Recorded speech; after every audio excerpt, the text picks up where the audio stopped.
Hello Internet, it's Mo, and I am here, finally, to do my November wrap-up. Sorry I'm getting this up a little bit late, but I've been having some technological issues. Namely that my computer and my camera have been having a little bit of a fight and are not currently on speaking terms, and so I have had to sort of borrow other people's technology in order to upload things. So the problem is not fixed yet, but hopefully I will still be uploading and we'll be getting it fixed soon. I can't talk today. That should make this a very special video. Alright, so without further ado, I'm going to get into the books that I read in the month of November. I read 6 novels and then 2 graphic works, and I'm going to go through them in the ones I liked least to the ones I liked best.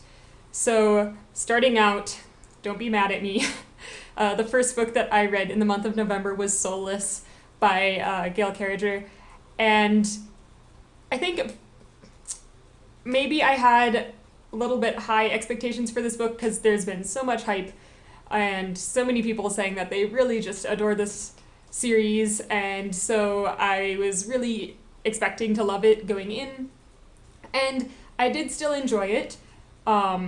If you are somehow unaware of what Soulless is about, it's a sort of historical fiction set in Victorian times / paranormal romance, so like there's vampires and werewolves and other things, and they're like integrated into normal society. And there's a bit of a mystery aspect as well. And I really did enjoy all of the characters. I thought that they were a lot of fun, and I thought that the adventure was cool, but overall it was just a really light read, and I think I was expecting it to have more depth to it, and it didn't. So bits of that fell a little bit flat for me. I did still enjoy it. I gave it 3 stars, but not as good as I was expecting or hoping for this book. Going on to the next thing that I read was Creatures of the Night by Neil Gaiman, and this is a graphic novel adaptation of 2 of his short stories. Overall, I did like it. I mean, it's a very Gaiman-esque feel to it. These stories sort of centered around 2 different animals, so the first one was centered around cats, and then the second one involved owls, although more symbolically than as actual owls. They both had that sort of weird, creepy, Gaiman-esque thing going on, which I did enjoy. Overall, what disappointed me about these is that I felt they were too short, and I don't know if that could be because I read the graphic novel version instead of the full text version. I just felt like we were given a lot of questions and almost no answers, and they just left you going, where's the rest of the story? So I enjoyed the art. I thought that the writing was good, but I felt like there should have been more of it. So I think I gave that one 3 stars as well. The next thing that I read was Airborne by Kenneth Opel. This is a young adult steampunk novel, and it follows a young boy who works on an airship and the sort of mysteries and adventure that he runs into. It's this very swashbuckling sort of fun adventure. I did really enjoy it.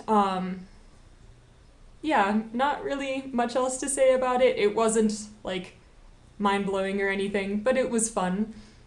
The next thing that I read was Lady Mechaka issue number 0. I had heard Caitlin from over at Kitty G talking about this recently, and she said she really liked it, and I haven't really done much graphic novel / comic book reading in the past, but it's something that I thought I would like to try out. So I picked this one up because I also like steampunk, and that being said, it's a single issue, meaning that I didn't get a lot of story in this one, but I did enjoy what was there.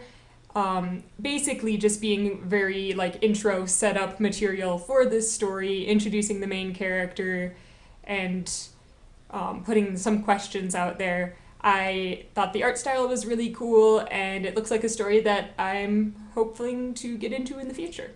The next thing that I read was, surprise, surprise, Winter by Marissa Meyer. If you are somehow unaware, this is the final book in the Lunar Chronicles series, which is a YA sort of space opera retelling of a bunch of fairy tales all put together. And yeah, so this was the culminating novel that finished up the story, and I enjoyed it. I felt like it tied up all of the loose ends really well. It didn't seem like everything was too easy necessarily for all the characters at the end, and I enjoyed the way that the Snow White story was adapted into the sort of science fiction realm and the elements that she brought over from the original. The other things that I read this month I'm going to talk about together, and that is Tarzan of the Apes and The Return of Tarzan, which are the first two books in the Tarzan series. I'm going to assume you guys know who Tarzan is, but obviously this is starting out with his origin story, living in the jungle, and then The Return of Tarzan is after he has sort of met and started to try to integrate in society, and he's exploring these different areas of it and trying to sort of find his place in the world, and where he ends up at the end of that section of his life. I guess I'm sure that there are plenty of more adventures because there are plenty of more books, but I thought that the first two books sort of made a nice conclusion at the end, so I don't feel like I need to go read the rest of them right now, although I may in the future. Yeah, I just thought they were a lot of fun. I've read a lot of Burroughs's Mars novels, and they're always just this fast-paced, fun, swashbuckling sort of thing that, yeah, I don't know, they're a good pick-me-up for me. If I'm having, like, a reading slump, Burroughs is a pretty good bet for getting me out of it, so yeah, really enjoyed those two. And then the last thing that I want to talk about that I read in November is The Sword of Welleran and Other Stories. This is a collection of unrelated short stories by Lord Dunsany. I gave this one 4 stars. I didn't like it quite as much as the other Dunsany works that I've read lately. I know you've been hearing his name a lot on my channel. Some of the stories were really good. There were a couple that I thought, well, yeah, that's okay, but not terribly special. So this didn't get 5 stars, but it was my favorite thing that I read in the month of November.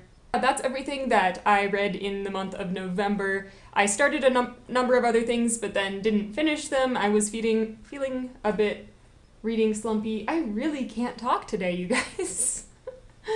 Oh, goodness. So, yeah, hopefully my December wrap-up will have quite a number of things on it because I will have finished things from November that I started and didn't get through. But yeah, we'll see how that goes. Otherwise, I will see you guys next time. Happy reading.